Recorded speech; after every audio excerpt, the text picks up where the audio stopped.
ReGenesis is a one-hour drama series about scientists.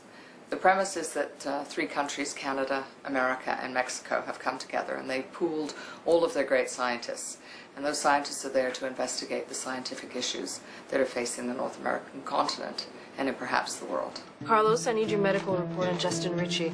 You're in basket. Thank you. David, that global issues report? In my in basket. Okay, our lawyers in Washington tell us Pacific North Wire and Cable is questioning our science to the tune of a $125 million suit. A lawsuit hits $1 billion, I'm taking everybody to dinner. To a soup kitchen. We learned through SARS and mad cow that infectious diseases have no borders. So in our series, the 3 governments have come together and they've said, let's bring our best scientists together, set up a lab in Toronto called NorBAC, the North American Biotechnology Advisory Commission. And these scientists will help us deal with the issues that we're currently facing. We're going for a kind of biotech thriller. We have a team, a crack team of scientists who, both in the lab and outside the lab, are trying to solve stories that we see in today's headlines. How low is the hemoglobin? It varies. You can look at the charts. Basically higher in patients in the 20 to 40-year-old range. Flu-like symptoms at first, worsens over the course of 24 hours. Runny nose, aches and pains, in some cases diarrhea. Poxes, rashes. We want a kinetic feel that, gives the sense that this is alive, it's happening, the tension is real, the fear is real. And we literally are dealing with avian flu and AIDS and Ebola and all these things that are threatening. This is the next war. It's bioterrorism. Then we had a science advisor, a wonderful guy at the University of Toronto, put together, his name is Al Edwards, Dr. Al Edwards. He put together a group of graduate students who are just all doing this really mind-boggling stuff. I asked the guys, anybody want to be involved in TV? And everybody's hands shoot up.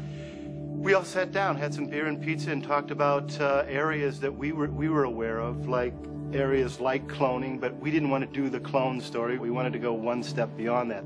Not only has Dr. David Sandström acknowledged the possibility of our miraculous cloning of Jesus, but he said he would prove it beyond the shadow of a doubt. Hey, you check out what's going on out there? Some kind of demonstration. David's not going to like it.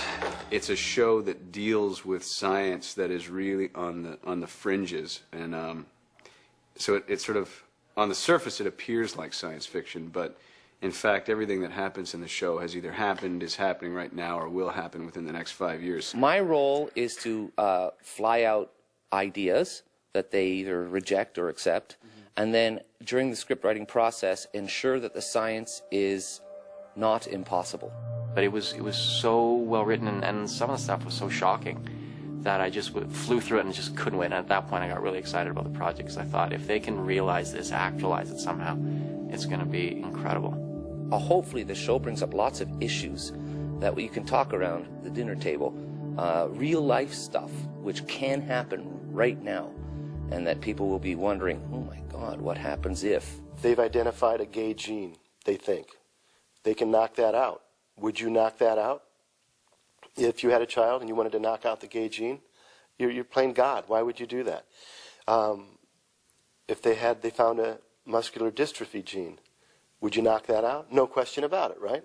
But you're playing God. You're doing the same thing, aren't you? There are ethical issues that are being brought up, that are real, that will affect people. His chances of recovering from blast crisis is 0, David. Would you have refused the chance, no matter how small, how remote, to save a child's life? Say nothing, nothing happens.